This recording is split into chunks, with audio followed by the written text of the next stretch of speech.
நான் வாசிக்கிறேன், கவனமாக கேளுங்க. வாட்ஸ்அப் இன்கம் மட்டும் 15 நாட்களுக்கு ஒரு முறை மட்டுமே விட்ராவல் எடுக்க முடியும். அதாவது வாட்ஸ்அப் வேலெட்டில் இருக்கக்கூடிய வருமானத்தை மட்டும் 15 நாளைக்கு ஒருக்கா தான் எடுக்க முடியும். நம்ம கம்பெனியினுடைய முக்கியமான டேர்ம்ஸ் என்ன தெரியுமா? Daily withdrawal.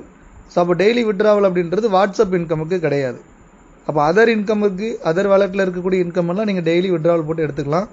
இந்த இன்கம் மட்டும் உங்களுக்கு 15 நாளைக்கு ஒருக்கா தான் எடுக்க முடியும். அதையுமே நாங்கள் 3ஆக பிரிச்சுருக்கோம்.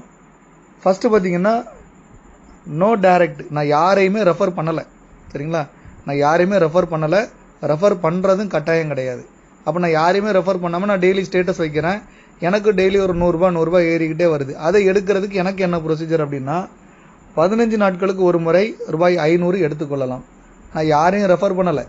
ஆனால் கம்பெனி என்ன சொல்லுதுன்னா, ஒவ்வொரு 15 நாளைக்கு ஒருக்கா நீங்கள் 500 எடுத்துக்கோங்க அப்படின்ற ஒரு கண்டிஷன் கொடுக்குது. 3 முறை விட்ராவல் எடுத்த பிறகு 30 நாட்களுக்கு ஒரு முறை மட்டுமே விட்ராவல் எடுக்க முடியும். அதாவது இதில் என்ன சொல்லியிருக்காங்கன்னா, நான் 15 நாளைக்கு ஒருக்கா 500 எடுக்கிறது வந்து 3 முறை தான் எடுக்க முடியும். அதாவது 45 நாளில் 3 முறை நான் என்னால் விட்ராவல் எடுத்துக்க முடியும்.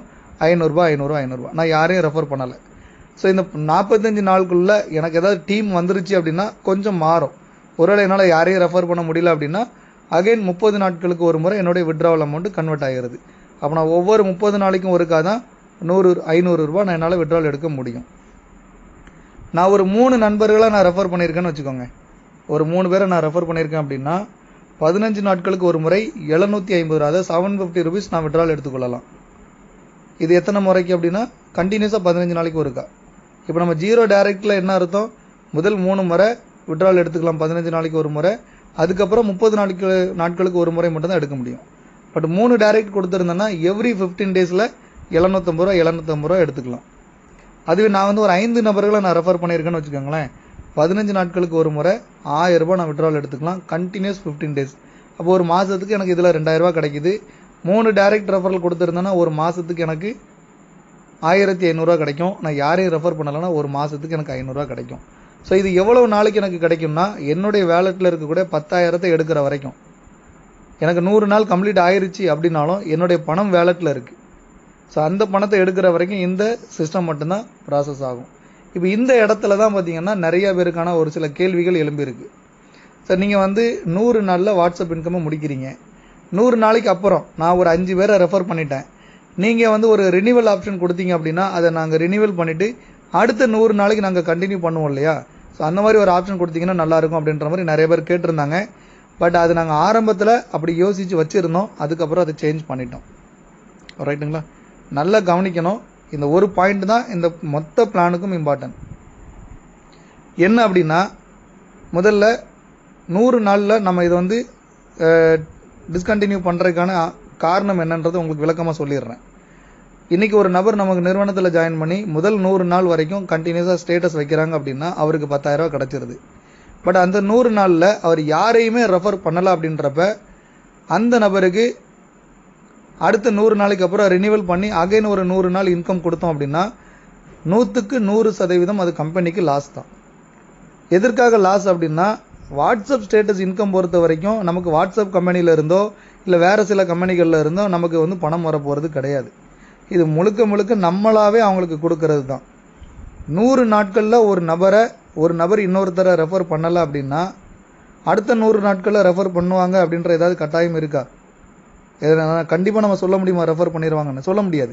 100 நாள் அப்படின்றது கிட்டத்தட்ட 3.5 மாதம். இந்த 3.5 மாதங்களில் டெய்லி 100 ரூபா மட்டுமே நான் வாங்கிக்கிட்டே இருக்கேன்.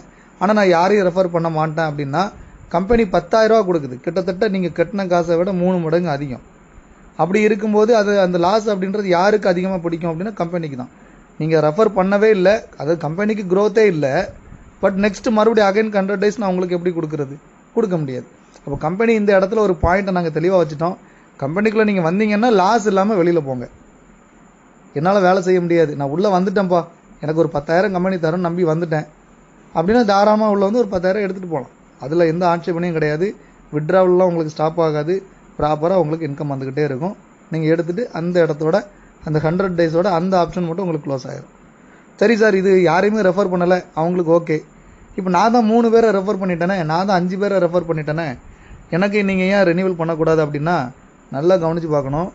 இன்றைக்கி ஒரு நபர் கம்பெனிக்குள்ளே ஜாயின் பண்ணி வேலை செய்கிறதுக்கு ரெடியாக இருக்காருன்னா 100 நாளில் அவருடைய முடிஞ்ச அளவுக்கு அவருடைய ஒர்க் அவுட்டை கொடுத்து ஒரு 5 பேரையோ 10 பேரையோ டீம் உள்ள கொண்டு வந்துட்டாங்க. இந்த 100 நாள் இந்த 5 பேரையோ இல்லை 10 பேரையோ கொண்டு வர்றதுக்கு 100 நாள் டைம் எடுத்திருக்கு அப்படின்னா அடுத்து ரினியூவல் பண்ணி நெக்ஸ்ட் 100 நாள் அவங்க கண்டினியூ பண்ணும்போது இந்த 100 நாளில் போட்ட ஒர்க் அவுட்டை அங்கே போட முடியாது. ஏன்னா அவங்களுக்கு தெரிஞ்ச எல்லா நபர்களுக்குமே அவங்களுடைய வாய்ப்பை கொண்டு கொடுத்துருப்பாங்க. ஸோ அதன் மூலமாக வந்து ஜாயின் பண்ணவங்க ஒரு 5லேருந்து 10 பேர். அப்போ 2வது 100 நாளில் அவங்களுடைய டீம் மேக்ஸிமம் க்ரோத் இருக்காது. அப்போ நம்ம என்ன சொல்கிறோன்னா அந்த ஒரு 5லேருந்து 10 பேரை நீங்கள் ரெஃபர் பண்ணிட்டீங்கன்னாலே 6 மாதத்துக்குள்ளே நீங்கள் 5 லட்ச ரூபா ஈஸியாக 3 லட்ச ரூபாய்க்கு மேலே சம்பாதிச்சுட்டு போயிடலாம். ஸோ இந்த வாட்ஸ்அப் ஸ்டேட்டஸ் இன்கம் அப்படின்றது உங்களுக்கு பெரிய லெவலில் உங்களுக்கு சப்போர்ட் பண்ணாது. அதில் ஒர்க்கிங் இன்கமே உங்களுக்கு வேறு லெவலில் போகும். பைனரியாக இருக்கட்டும், ரீபர்ச்சஸ்லாம் எடுத்திங்கன்னா மேஜிக் இன்கம் மாதிரி அதெல்லாம். ஸோ அப்படி இருக்கும்போது இது ஒரு பாயிண்ட்டாக வச்சு நம்ம இந்த இடத்துல க்ளோஸ் பண்ணுறோம். இதில் இன்னொரு சுயநலமும் இருக்குது. சரிங்களா? இதெல்லாம் யாரும் சொல்ல மாட்டாங்க, நாங்களே சொல்கிறோம் உங்களுக்கு. இன்னொரு விஷயம் என்ன அப்படின்னா, கம்பெனியினுடைய டோட்டல் ஆஃப் மெம்பர்ஸ், இப்போ கம்பெனியில் கிட்டத்தட்ட எத்தனை ஆயிரம் மெம்பர்கள் இருக்காங்க, எத்தனை லட்சம் மெம்பர்கள் இருக்காங்க அப்படின்னா ஒவ்வொரு 100 நாள்லையுமே ஒரு பேட்ச் வந்து ஆட்டோமேட்டிக்காக வெளியில் போய்கிட்டே இருக்கும். உதாரணத்துக்கு ஒரு குறிப்பிட்ட காலகட்டத்தில் கம்பெனியில் ஒரு 50 லட்சம் பேர் இருக்காங்கன்னே வச்சுப்போமே. இந்த 50 லட்சம் பேருக்குமே நம்ம ஸ்டேட்டஸ் இன்கம் கொடுத்துட்டு இருப்போமான்னு கேட்டால் இல்லை. அப்போ அந்த 50 லட்சம் பேரில் கிட்டத்தட்ட ஒரு 1 லட்சம் பேருக்கா 2 லட்சம் பேருக்கா கொடுத்துட்டு இருப்பேன், அவ்வளோதான். அப்போ கம்பெனியினுடைய டேர்ம்ஸ் அண்ட் கண்டிஷன் பிரகாரம் என்ன, ஒவ்வொரு 100 நாளைக்கும் ஒருக்கா ஒரு பேட்ச் வந்து சம்பாதிச்சுட்டு வெளியில் போகிறாங்க. அப்போ கம்பெனியில் வந்து லட்சக்கணக்கான பீப்புள் உள்ளே இருந்தாலும் இந்த லட்சக்கணக்கான பீப்புளுக்கும் நான் ஒர்க்கிங் முறையில் நம்ம இன்கம் கொடுப்போமா? இல்லை. லாஸ்ட்டாக வந்து பேட்ச் மட்டும் நான் ஒர்க்கிங்கில் இருப்பாங்க. மற்றவங்களாம் சம்பாதிச்சுட்டு வெளியில் போயிருப்பாங்க, இல்லைன்னா சம்பாதிச்சுட்டு ஒர்க்கிங் பிளானில் உள்ளே இருப்பாங்க. மாதந்தோறும் பொருள் வாங்க வைக்கிட்டு இருப்பாங்க, வாங்க வச்சு சம்பாதிச்சுக்கிட்டு இருப்பாங்க. அப்போ இந்த கால்குலேஷன் பிரகாரம் பார்த்தோம் அப்படின்னா 100க்கு இல்லை 1000க்கு 1000% கம்பெனி 100% சேஃப். கம்பெனி சேஃப்னா என்ன? மக்கள் சேஃப். ஒரு பேங்க்கில் இருக்கிற லாக்கர் மாதிரி. லாக்கர் எந்த அளவுக்கு பாதுகாப்பானதாக இருக்கோ அந்த அளவுக்கு அந்த பேங்க்கில் முதலீட்டாளர்களும் பாதுகாப்பாக இருப்பாங்க. ஸோ அதுக்காக தான் இந்த ஒரு டேர்ம்ஸ் நான் கொண்டு வந்திருக்கேன். இது நிறையா பேருக்கு சரிங்க சின்னதாக மாதத்துக்கு 500 ரூபான்றது ஒன்றும் இல்லையே சார் அப்படின்னு நினைக்கலாம். அதுக்கு முன்னாடி நீங்கள் நினைக்கணும், இந்த 500 ரூபாவுக்கு நம்ம என்ன பண்ணியிருக்கோம்? ஒரு நிமிஷம் தானே ஒர்க் பண்ணியிருக்கோம். ஸோ அதனால் இதுவுமே உங்களுக்கு வந்து, ஏன்னா கிட்டத்தட்ட நீங்கள் மாதந்தோறும் 500 ரூபா எடுக்கிறதுக்கு எந்த ஒர்க்கும் நம்ம அதுக்கப்புறம் பண்ண போகிறதில்ல. 100 நாளில் ஸ்டேட்டஸ் வைக்கிறதோட சரி. அதுக்கப்புறம் தேவைப்பட்டால் உங்களுக்கு நம்பிக்கை இருக்குது, பல ஆயிரம் மக்கள் கம்பெனிக்குள்ள சம்பாதிச்சிட்டு இருக்காங்கன்ற ஒரு சின்ன தாட் உங்களுக்கு தெரிஞ்சிச்சுன்னா நீங்கள் ப்ரொமோஷன் பண்ணி உங்களுக்கு தெரிஞ்ச நண்பர்களுக்கு வாய்ப்பை கொடுத்து அதர் இன்கமில் நீங்கள் சம்பாதிச்சிக்கலாம். ரைட்டுங்களா? ஸோ அப்போ இதுதான் நம்மளுடைய வாட்ஸ்அப் இன்கம்க்கான ஒரு டேர்ம்ஸ் அண்ட் கண்டிஷன். இதில் நிறையா பேருக்கு குளறுபடிகள் இருந்தது, நிறையா பேருக்கு கேள்விகள் இருந்திருக்கும். இதை நான் ரொம்ப விளக்கமாகவே சொல்லியிருக்கேன். கிட்டத்தட்ட இதுக்கு மட்டும் 5 நிமிஷம் நான் டைம் எடுத்து வாட்ஸ்அப் இன்கமுக்கு மட்டும் நான் வந்து விளக்கம் கொடுத்துருக்கேன். தெளிவாக கேட்டுக்கோங்க. புரியலை அப்படின்னா இந்த ஆடியோவை மறுபடியும் கேட்டுக்கோங்க.